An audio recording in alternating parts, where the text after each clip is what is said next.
ऐसा indication false है, result false है। आप लोग मेरी बात समझ रहे हैं? हमारे यहाँ सिर्फ प्रूविंग की इंपॉर्टेंस है, प्रूविंग के सिवा किसी चीज की इंपॉर्टेंस है।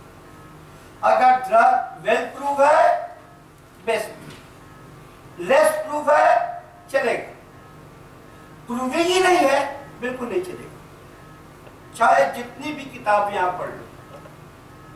आज होम्योपैथी के डाउनफॉल का सबसे बड़ा वजह, सबसे बड़ी वजह, हम आपको आज एक शॉर्ट, ये जो कैसे खोपड़ी को हम लोग तोड़ते हैं वो बता रहे थे। उसके बाद वो डॉक्टर इतना कन्विंस हुआ कि आज वो मेरा one of the best disciple है। ये खोपड़ी तोड़ने की वजह से ये केस दिखा के मैंने जब कहा कि इसमें भी पल्साटिला का जो चेंजेबिलिटी था, चेंजिंग एटीट्यूड था, उसके अनकॉन्शियस से लेकर उसके हर बिहेवियर के अंदर मुझको मिला, and that's why I choose pulsatilla. उसके बाद पल्साटिला भी वैसे ही मेडिसिन है जो एलिमेंट्स आफ्टर ग्रीफ पे भी कवर होता है। I give pulsatilla later. Now this is the question of only penetration. हमको कैसे करना है वैसे हम लोग करते हैं। यहाँ हम एक बात बोल रहे थे इन रेफरेंस में, comparison with the drug proving and with the comparison especially for the doctrine of signature. Hahnemann condemned this concept of doctrine of signature. आप लोग भी जिंदगी में कभी भी डॉक्ट्राइन ऑफ सिग्नेचर के कंसेप्ट इंडिकेशन कभी मत छू, कभी। लैकेसिस का राइट लेफ्ट टू राइट जो इंडिकेशन है इसलिए है कि लैकेसिस का जो स्नेक है सुरुकुकु,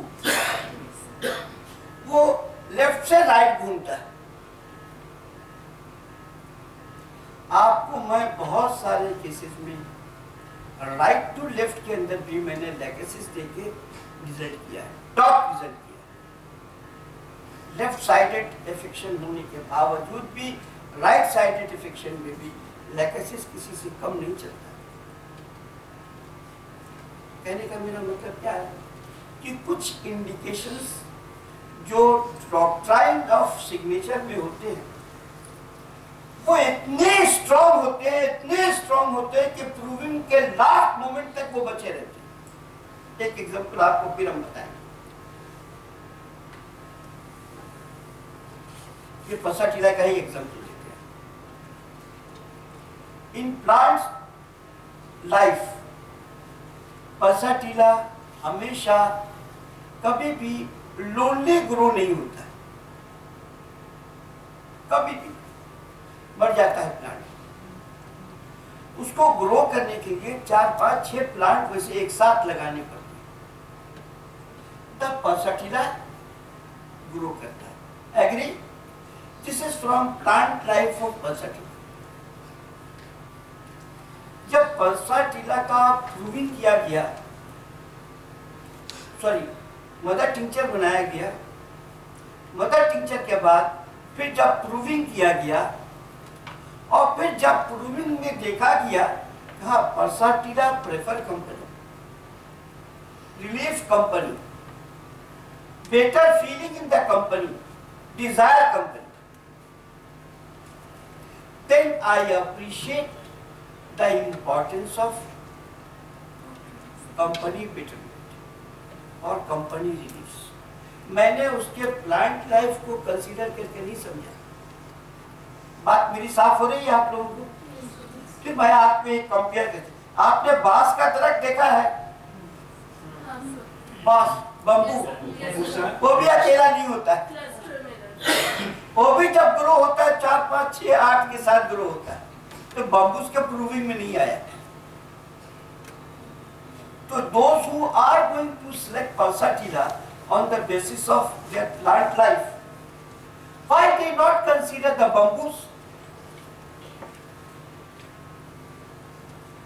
मेरी बात क्लियर हो रही है नहीं? तो उनको पल्साटीला के जगह बम्बू देना चाहिए, बम्बू को पेटेंटाइज कर। ऐसा नहीं होता है। जब प्रूविंग का सिम्टम फुल्ली डेवलप होता है, बार बार के प्रूविंग में आता है और रिकन्फर्म बेडसाइड में होता है, that symptom is going to be a characteristic symptom. Characteristic symptom सब नहीं होता है। कैरेक्टरिस्टिक के लिए सबसे पहला क्वालिटी जो होता है वो ये क्वालिटी है कि पेशेंट का सिम्टम जो है हम कैरेक्टरिस्टिक उस वक्त मानेंगे जब पेशेंट में बहुत प्रोमिनेंट हो जाता है। उसके साथ साथ प्रूविंग में भी आना चाहिए, बार बार के प्रूविंग में आना चाहिए, बार बार रिकन्फर्मेशन बेड साइड में होना चाहिए, that symptom is going to be considered as a characteristic. So we are matching characteristic of the patient, characteristic of medicine, remedy, when we are going to match. ये matching की बात होती है, हम लोग इस पे और डिस्कस करेंगे नेक्स्ट। और इस मेरी टीचिंग में या मेरा डिस्कशन जो मेरा शेयरिंग है उस पे कहीं भी आप लोग को कोई कमी लगे, उसके लिए पहले ही मैं आपसे, और आप लोग नोट करके रखिए, हमसे डिस्कस कीजिए। I try my level best to justify and satisfied. This I like to bond between you and me. This bond is a knowledge bond. This bond is a clinical understanding of homeopathy from the proving to the bedside. This bond is a prescription of a single medicine. This bond is believing on the using of characteristic indication for prescribing.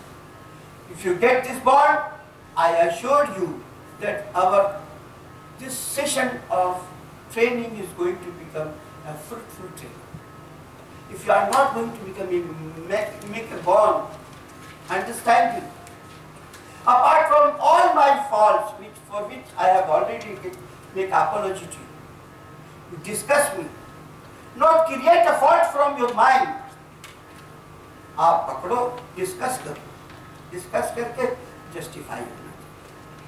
This is my simple understanding of A seminar between you and me, a relation between you and me, understanding between you and me.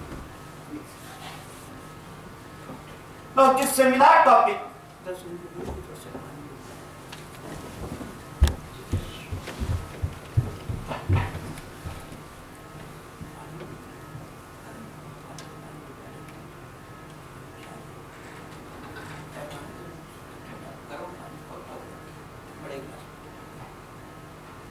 Now this is today's topic of seminar, perceiving in bedside.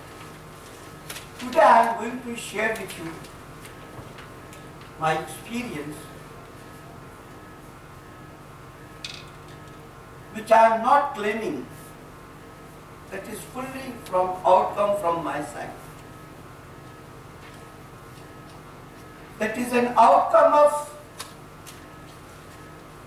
my deep study of homeopathic philosophy, organ repertory and materia medica,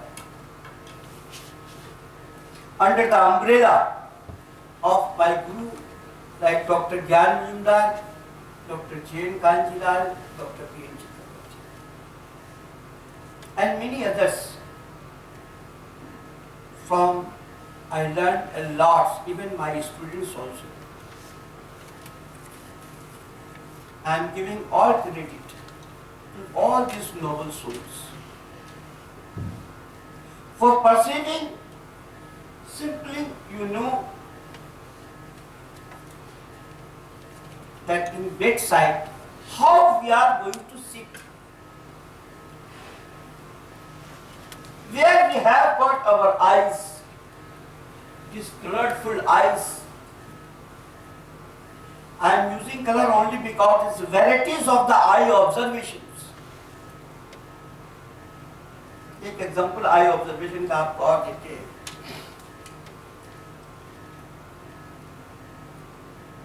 एक बार कभी कभी किसी किसी case में husband and wife का जो conflict होता है ना, वो बहुत मुश्किल से समझ में आता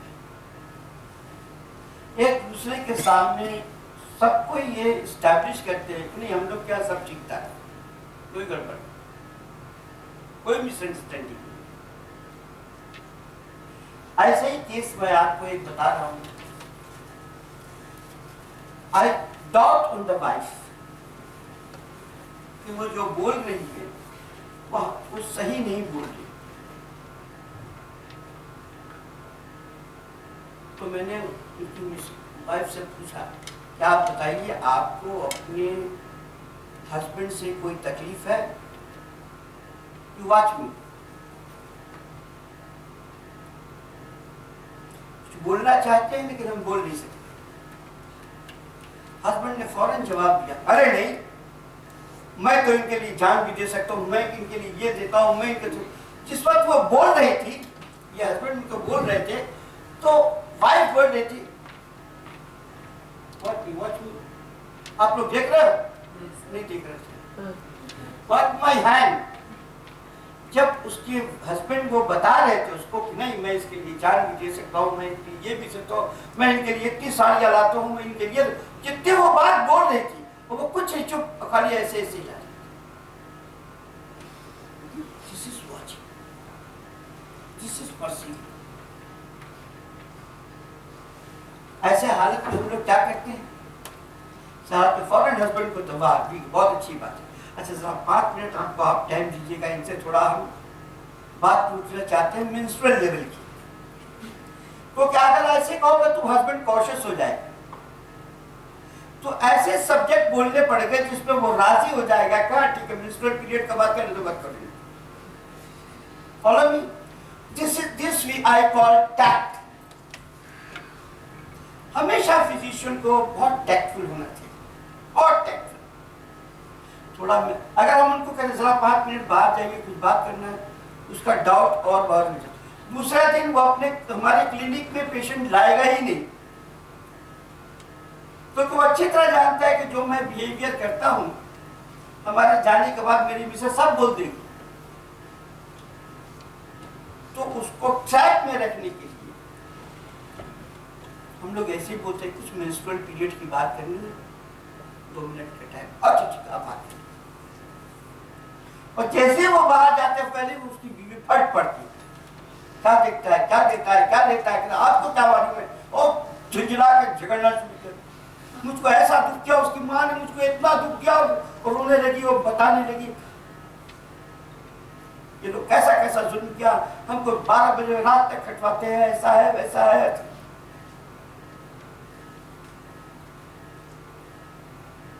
This, by this tact, this is the perceiving in the bedside. अगर आपके पास ये क्वालिटी नहीं है और सिर्फ आप ऐसे ढूंढ रहे हो पेशेंट को, ऐसे दिख रहे हो, अच्छी प्रिस्क्राइबिंग नहीं हो, जस्टिफाइड प्रिस्क्राइबिंग नहीं हो, ऐसा प्रिस्क्राइबिंग नहीं होगा जिससे आपको प्लेजर की फीलिंग हो, कभी नहीं हो पाएगा। सो हम लोगों को बेड साइड में इतना कॉशियस रहना चाहिए, इतना कॉशियस कि कोई भी चीज हमसे मिस नहीं होनी चाहिए। ये हाथ का अंगूठे का हिलना, दिस इज नेगेटिव साइड। ऐसे बहुत सारे बॉडी के लैंग्वेज होते हैं जिसपे पेशेंट अपने आप को एक्सप्रेस कर देता है और हम लोग पकड़ नहीं पाते। इसके लिए आज जो डॉक्टर साहब ने हमसे बात किया, डॉक्टर शर्मा ने, जितेश ने पहले पूछा, फिर इनके फादर ने पूछा क्या टॉपिक रखना चाहते हैं। हमारे पास तो इतने टॉपिक्स है बोलने के लिए। मैंने कहा पहला आप लोगों के साथ मेरा कन्वर्सेशन है, हम चाहते हैं कि वो ऐसी बात आपको बताएं जो डेली लाइफ की और बहुत प्रैक्टिकल है। तो मैंने ये सब्जेक्ट चूज किया, परसीविंग इन बेडसाइड। ठीक इसी तरह एक और कंसेप्ट इसके साथ चलता है, perceiving in the drug proving. Drug proving में एक जब प्रूवर मेडिसिन खाता है तो एक मास्टर प्रूवर कैसे ऑब्जर्व करके मटेरियल मेडिकल डेवलप करता है, ऐसे ही हाल एक फिजिशियन का भी होता है। वो भी अपने बेड साइड में उसकी कोशिश होती है कि अपने पेशेंट की हर चीज को नोट करें, हर चीज को, छोटी से छोटी बात को नोट करनी पड़ेगी। जैसे कि मैं आपको एक बात बताऊं, बहुत टाइम में क्या होता है कि पेशेंट से साथ आप कोई सवाल पूछते हो कि आप क्या खाना पसंद करते हैं, खट्टा, मीठा, तीता। पहले तो पूछते हैं, कोई जवाब नहीं मिलता है, तो दूसरी बात खट्टा, मीठा, तीता ऐसे पूछते तो पेशेंट ऐसे करते। नोट किया आपने? इसका मतलब क्या? पेशेंट कंफ्यूज है, इतना कंफ्यूज है कि मेरा इतना सीरियस सर का दर्द है, मेरा इतना नी ज्वाइंट का पेन है, मेरा ये इतना मेंस्ट्रुअल प्रॉब्लम है, तो ये पूछता है कि क्या खाना पसंद है। एज ए फिजिशियन हम लोगों को वही समझ लेना चाहिए कि इसको इस बात के लिए एजुकेट करना पड़ेगा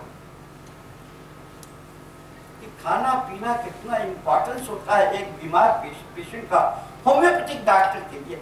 जब तक आप इस बात को you are not going to convince your patient, जब तक आपका फुल फ्लेजेड केस टेकिंग में अच्छी प्रिस्क्राइबिंग नहीं होगा। ऐसे बहुत सारे ऐसे बातें होती हैं जिसके अंदर हम लोगों को, एक एग्जांपल और आपको बताते हैं कि कभी कभी आप पूछते आपको पानी की प्यास कैसी लगती है, फॉरेन पेशेंट का, सर मेरा मुंह में बीमारी नहीं है, मेरा सिर में बीमारी है, बहुत दर्द होता है, स्टेट फॉरवर्ड। क्या बकवास करते हैं आप लोग, प्यास पूछते हैं। सर जिस वक्त मेरा दर्द से फटता है मेरे ही दिल जानता है, आप मत नोट।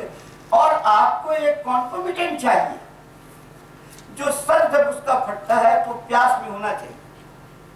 पेशेंट की अंडरस्टैंडिंग है, क्या बकवास करते हैं, इसको क्या बोलने से फायदा है। हम लोग बहुत चुप हो जाते हैं। मैंने कहा अभी आपका सर दर्द हो रहा, बोले नहीं अभी नहीं, तो अभी तो बोल दीजिए। This is the act by which we convince our patient. और पेशेंट खुद हंस देता है, ये डॉक्टर साहब ऐसा होता है जब दर्द होता है कुछ नहीं समझ, अच्छा चलिए ठीक है, कुछ नहीं समझ में आता है, तो उस वक्त आपको पेशाब की ख्वाहिश होती है, बार बार पेशाब करता है। ये कैसे याद पड़ गया आपको और पानी की प्यास याद नहीं पड़ी? These are the conversation to convince your patient कि नेक्स्ट इंटरव्यू में, नेक्स्ट केस में मैं आपसे ऐसी बातें पूछूंगा और आपको एजुकेट करके मेरा फायदा होगा कि जब भी आप केस आओगे तो आपके दिमाग में ये बात रहेगा कि मेरा डॉक्टर इस वक्त ये बात पूछे। हम लोगों के पास होम्योपैथिक ट्रेंड पेशेंट नहीं आता है, वो एलोपैथिक ट्रेंड आता है। तो कोई भी एलोपैथिक डॉक्टर ऐसा पूछता नहीं। मैंने कहा उसके इलाज से हमारा ट्रीटमेंट में बहुत फर्क होता है, बहुत फर्क होता है। हमारा ट्रीटमेंट आपको बिल्कुल अच्छा करेगा, उसका ट्रीटमेंट अच्छा करके भी बीमार रखता है। हाँ डॉक्टर ठीक बोला, जब एंटीबायोटिक हम खाते हैं ना बहुत दिन तक मेरा कॉन्स्टिपेशन रहता है, जब एंटीबायोटिक ऐसा पेन किलर कुछ खाते हैं ना बहुत दिन तक मेरा डायरिया चलता रहता है। By this example and conversation, you make a good friend of a allopathic mentality to a homeopathic mentality patient. ये एजुकेशन का भी एक बहुत बड़ा फायदा होता है, बेड साइड में ही होता है और किसी किताबों में भी नहीं लिखा गया। ये जितना इंडिविजुअल डिवोटी होगा अपने पेशेंट से, डिवोटी होगा अपने प्रोफेशन से, डिवोटी होगा अपने क्लिनिक में, उतनी ज्यादा उसका इन्वॉल्वमेंट होगा, उतनी ज्यादा बातें वो शेयर कर सकते। So this perceiving, I am giving only example of the eye, but कान भी आपके, नाक भी आपके बहुत तेज होने चाहिए, आंख में भी, और बॉडी का टच। एक एग्जांपल आपको यहाँ बताया, बहुत सारे केसेस आपको सुनाएंगे हम, इसमें आपको ये मिलेगा। आपके तो दिखला दिया मैंने कैसे। सुनने में बात में बहुत सारी बातें आती है, जब आदमी कुछ चुप हो जाता है और हाथ ऐसे जला के बोलता है। The silence is the language. So most important language. Having an understanding of a language, of a feeling of a patient. ये बात जो बिना जबान के बोली जाती है बड़ी पावरफुल है। आप जब किसी पेशेंट से बात करते हो, आपका बिहेवियर आपके घर में, ससुराल में, और आपका एटीट्यूड आपके अपने घर में कैसा था, तो कुछ नहीं बोल के क्या बोलती है मालूम, टप टप आंख से आंसू गिरते। This is the language of the silence. फिर यहां आपको ये दिखलाना पड़ेगा, ये जो लैंग्वेज ऑफ साइलेंस है,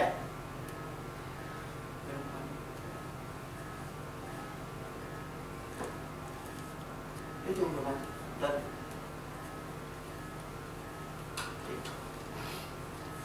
जो लैंग्वेज ऑफ साइलेंस था, फिर हम लोग दूसरा क्वेश्चन पूछते हैं, आप ये बताओ कि आप बहुत ज्यादा खुश या तकलीफ, आप शादी से पहले या शादी के बाद? उसके आंसू और बढ़ जाते हैं, और बहुत कहने के बाद वो ये जवाब देती है, यस, शादी से पहले। जब मैं अपने माँ बाप के घर में थी, मेरी माँ सौतेली माँ थी, हमको अपनी माँ का याद भी नहीं है। जब से अपने हम ससुराल में आए हैं, यहाँ जो मेरी सास है बिल्कुल माँ जैसा बिहेव करती है। ठीक इसी तरह उल्टा भी होता है, जब अपने घर में थी बहुत अच्छी थी। यहाँ एक डिमार्केशन लाइन, हम लोग जब हमारा केस टेकिंग आप लोग सुनेंगे, देखेंगे, तो आप हमेशा ये देखेंगे, मैं अपने केस टेकिंग में बहुत जगह लैंडमार्क करके रखता हूँ। जो लोग मेरी किताब प्लेजर ऑफ प्रिस्क्राइबिंग अगर आप लोग नहीं पढ़े हैं, तो कहीं मौका मिले तो अभी पढ़ने की कोशिश देखिए। आपको उसमें एक चैप्टर है जिसमें मैंने ये बताया है कि कॉन्स्टिट्यूशनल प्रिस्क्राइबिंग का कौन कौन सा एरिया है, जहाँ पे हम लोग कॉन्स्टिट्यूशनल प्रिस्क्राइबिंग करते हैं। ठीक इसी तरह एक आर्ट होता है ये प्रिस्क्राइबिंग का, जिसमें हम लोग लैंड कहाँ से वो उसकी तबीयत बिगड़ी, शादी से पहले या शादी के बाद, प्रेगनेंसी के बाद और बिफोर प्रेगनेंसी, बच्चे का जो टीथ निकलने वाला था या उसके बाद, प्यूबर्टी से पहले या प्यूबर्टी के बाद, मेनोपॉज से पहले या मेनोपॉज के बाद, शादी से पहले, शादी के बाद, ड्यूरिंग प्रेगनेंसी और during menstruation. These are the areas of searching a constitutional medicine. और यही constitutional medicine का इंडिकेशन लिखना है। हम लोग को ऑब्जर्व करने का, कान में बहुत सारी बातें हम लोग को दिमाग में रखने का। बहुत सारे पेशेंट हमारे ऐसे पेशेंट हैं जिसको हम लोग सिर्फ सूंघ के बोलते हैं, सिर्फ सूंघ के। कलकत्ता में बहुत अच्छे अच्छे प्रिस्क्राइबर लोग आए, बहुत अच्छे,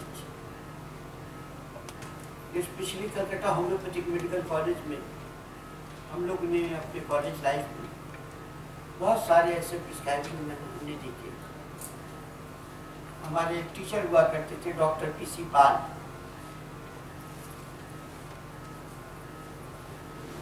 वो कभी कभी, अभी तो ऐसे केसेस, फ्लैग केसेस नहीं मिलते हैं, उस जमाने में मिलते थे। हम लोगों ने ये देखा कि वार्ड में घुसे, एक केस था, बंगला में बोलते थे इसको बैक्टीरिया दे दो, बस। How much they have got their strong sense of acute senses, और वो बैक्टीरिया का प्रिस्क्राइबिंग कर देते थे सिर्फ स्मेल से।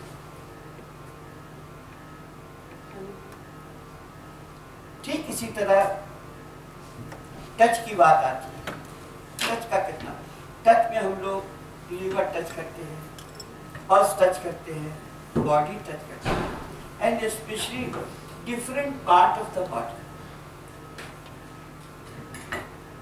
उसमें एक इंपॉर्टेंट पार्ट है, वो है फोरहेड का और नाक। किसी भी केस में अगर आप फोरहेड बहुत गर्म हो और नोज का ये एरिया बिल्कुल ठंडा हो, ये तो सिर्फ टच से ही हो सकता है, आंख से देख के नहीं होता है, समझ के भी नहीं आता है, और पेशेंट कुछ भी कभी नहीं बोलता है। याद रखिएगा आप लोग, you will try in your life, if you have got any history of case of a trauma and you will get forehead or nose cold, arnica montana. Our senses should be so acute. We have got 5 senses. कभी कभी किसी आदमी के 6 sense भी बहुत strong होता है। तो ये सेंस की बात थी, इसकी यूटिलाइजेशन बेड साइड में कैसे हम लोग करते हैं।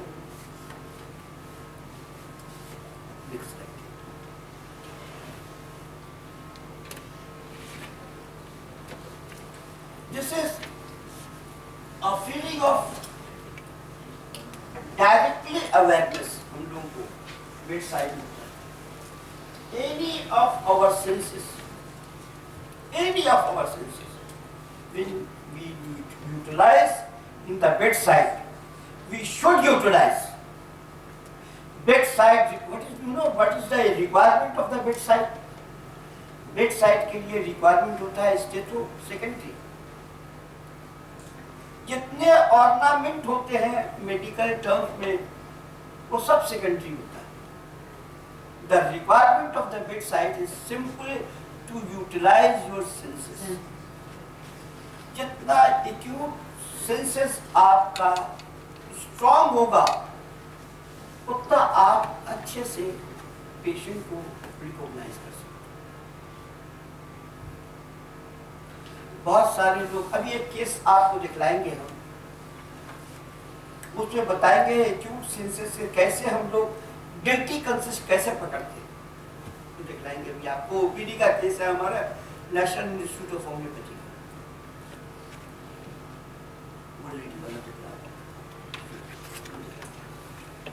Next slide. This is,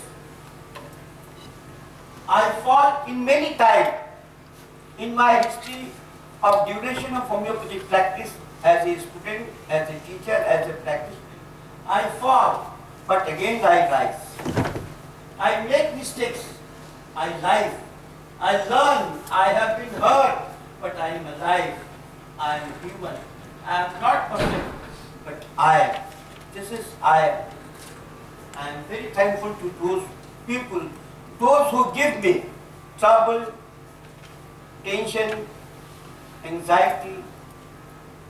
I never mind this. I am again too thankful to all of them. By that I learn something more by their attitude and behavior. It is my patient who give me education. I call my patient is the living books. In my library, I have got only dead books. But this alive book are my patients, which I learned during my bedside, when I perceive the Pasadena in living, and Narsomika in living, not from the material medical books, but from the clinical side,